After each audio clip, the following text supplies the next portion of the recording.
বাংলাদেশের ঐতিহ্যবাহী জেলা বগুড়া সদর থানার অন্তর্গত এড়লিয়া চকপাড়া মাদ্রাসায়ে নূরে মদিনার উদ্যোগে হাফেজে কোরআন ছাত্রদের পাগড়ি প্রদান অনুষ্ঠানের সম্মানিত সভাপতি, কথা বলেন ভাই, হাজারো আলেমের উস্তাদ, বিশিষ্ট ইসলামী চিন্তাবিদ যারা মাওলানা শহীদুল ইসলাম দামাত বারকাতুহুল আলিয়া এসেছে, উস্তাদ এসেছে, প্রধান মেহমান এবং এর কৃতি সন্তান ইসলামিক চিন্তাবিদ মুফাসসিরে কোরআন পিতৃতুল্য মুরব্বী মুফতি মাওলানা বজলুর রশিদ মিয়া বগুড়া আতালাল্লাহু উমরাহু ওয়া বারাকাল্লাহু ফি হায়াতি, বলেন আমিন। আমাদের দোয়া করার জন্য আল্লাহ তার হায়াতটা আরো যেন বাড়িয়ে দেন, কিন্তু হায়াতে যেন তাজ্জেবা হয়। অনেকের হায়াতে সাজ্জিয়া আছে, নেই? পৃথিবীর বহু মানুষের হায়াতে সাজ্জিয়া। আমরা চাই চাচা জানের হায়াত আল্লাহ হায়াতে তাজ্জেবা আর সিহাতে কুল্লিয়া দান করেন। এখানে আলোচনা রেখেছেন কিংবদন্তি আলোচক, আমাদের শ্রদ্ধাভাজন মুরব্বী বগুড়া কৃতি সন্তান আলেমে দ্বীন মাওলানা রুহুল আমিন যুক্তিবাদী নন্দীগ্রাম বগুড়া। আলোচনা রেখেছেন ডক্টর মাওলানা আব্দুল বারী রশিদি, মাওলানা আব্দুল সালাম যুক্তিবাদী, অধ্যাপক মাওলানা আবুল কালাম আজাদ পাবনা, মাওলানা সাঈদ ইকবাল হাবিবি নওগাঁ।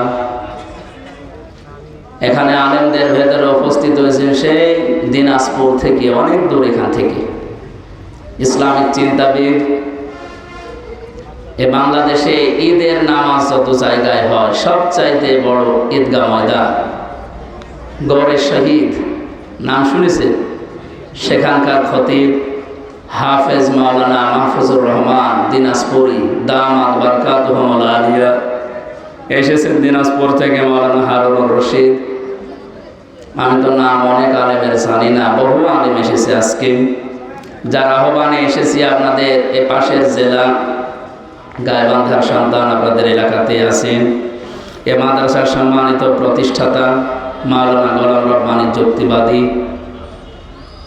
এখানে প্রধান অতিথি হিসাবে উপস্থিত হয়েছেন জনাব আতিকুর রহমান আতিক, জনাব মাকসুদুল আলম, জনাব জাহিদুল ইসলাম জাহিদ, বরেণ্য অতিথি আব্দুর রাজ্জাক পরামানিক, আরিফুল ইসলাম আরিফ সহ মঞ্চে বসার সম্মানিত ব্যক্তিবর্গ। আমার সাথে সেই চুয়াডাঙ্গা থেকে, আমার তো কুষ্টিয়াতে বাড়ি, আমারে পার করে যাওয়া লাগে, চুয়াডাঙ্গার কৃতি সন্তান আলেমে দ্বীন মাওলানা আবু যর গেফারি এসেছেন, মাওলানা হোসাইন আহমেদ মাহফুজ এসেছেন। আল্লাহ রাব্বুল আলামিন আলেমদের হায়াতে তাজ্জেবা সিহাতে কুল্লিয়া যেন দান করেন। সামনে বসা মুসলমান ভাইরা, পর্দার আড়ালের সম্মানিত মা এবং বোনেরা, বৃষ্টি মুখর এই দিনে সারাদিন মনে হয় শুনলাম বৃষ্টি হচ্ছে। আমার সে ফজরের আজানের পর থেকে 4-5টা অনুষ্ঠান ছিল, ওগুলো বিকাল 3টা পর্যন্ত ছিলাম। ওই পর্যন্ত কল দিয়েছিলাম যে কি অবস্থা, বলছে বৃষ্টি হচ্ছে। এরপরও বলছে আসেন, হয়তো বিকেলে মাগরিবের পরে ঠিক হয়ে যাবে। যতটুকু পরিবেশ আছে এই কাদা ভেজা জায়গায়, আপনারা মাগরিবের পর থেকে বসে আছেন, তো আমরা খুব অল্প সময় কিছু কথা বলবো ইনশাআল্লাহ। এই অনুষ্ঠানটা আজকে শুধুমাত্র যারা বাংলাদেশে জামাত ইসলামী করে, যারা চরমনাই পীরের মুরিদ, যারা খেলাফত মজলিসে এই সমস্ত ইসলামিক দলে আছে তাদের জন্যই না, হাদা বায়ানুল লিন্নাস, মানুষ পদবাচ্চে যারা বিবেচিত তাদের সবার জন্য আজকের এই অনুষ্ঠান। ওয়ালাকাদ কাররামনা বানি আদম, অবশ্যই আমি বনি আদম সন্তানকে সম্মান দিয়েছি। বগুড়াবাসী এই আয়াত থেকে আমরা কয়েকটা তথ্য বের করতে পারলাম। 1 নম্বরে আল্লাহ বলেননি ওয়ালাকাদ কাররামনা বানি মুসলিমিন, আমি মুসলমান সন্তানদেরকে সম্মান দিয়েছি, না, মানুষ যারা তাদের সম্মান দিয়েছেন কে? দুঃখজনক হলো সত্য, তামাম পৃথিবীতে আজ মানুষের সম্মান নিয়ে সবচাইতে বেশি সিনেমিনি খেলা হচ্ছে। বিশেষ করে মানুষ নামে কিছু অমানুষ আছে, তার ভেতরে নেতানিয়াহু একজন, মোদি একজন, ট্রাম্প একজন। কি কথা বলেন না? এগুলোকে মানুষ বলা যায় নাকি অমানুষেরা? পৃথিবীর নিকৃষ্ট মানুষের তালিকা আপনি দেখবেন ইন্টারনেটে, এদের যাদের নাম বললাম এদের নাম আছে। আরেকজনের নাম আছে, ওইটা বলা ঠিক না, এই জন্য বললাম। তো এই যে মানুষগুলো, আমার মনে হয় আমেরিকা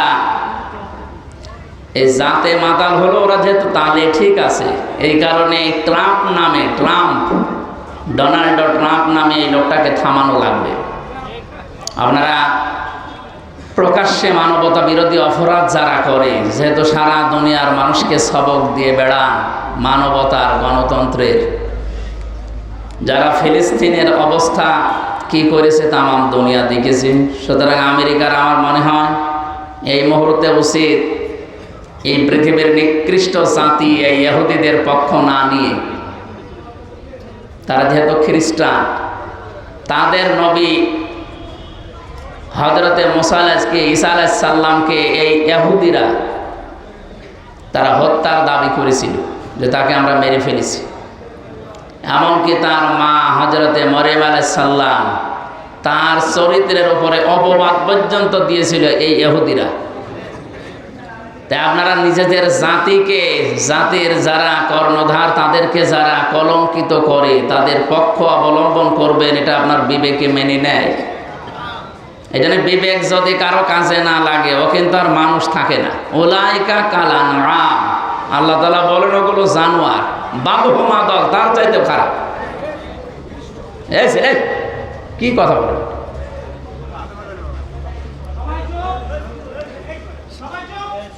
লাহুম কুলুবুন লা ইয়াফকাহুনা বিহা, এই আয়াতে আল্লাহ জানিয়েছেন যাদের কলব আছে, হৃদয় আছে, কমন সেন্স আছে, বিবেক আছে, কিন্তু এটা কাজে লাগায় না। এই মানুষগুলোর কথা বলতে বলতে আরো কয়েকটা ইন্দ্রিয় শক্তির কথা এখানে আছে। ওয়ালাহুম আয়ুনুল্লাহ ইবসিরুনা বিহা ওয়ালাহুম আযানুল্লাহ ইয়াসমাউনা বিহা। এবার আল্লাহ বলেন উলাইকা কাল আনআম। এই যে বিবেক যারা কাজে লাগায়নি, যারা দেখার পরও না দেখার ভান করে থাকে, যারা শোনার পরও না শোনার ভান করে থাকে, এগুলো মানুষ নেই, এগুলো জানোয়ার, তার চাইতেও খারাপ। উলাইকা হুমুল গাফিলুন, এরা গাফেল। এরা কি? এদেরকে যতই কিছু বলেন, এ মানুষগুলো সচেতন হবে না। এই জন্য হেদায়েত পাওয়ার জন্য কিছু রাস্তা আল্লাহ দুনিয়াতে দিয়েছে। যখন ও রাস্তা মানুষ ওভারটেক করে ফেলে, সীমা লঙ্ঘন করে ফেলে, সীমা অতিক্রম করে, তখন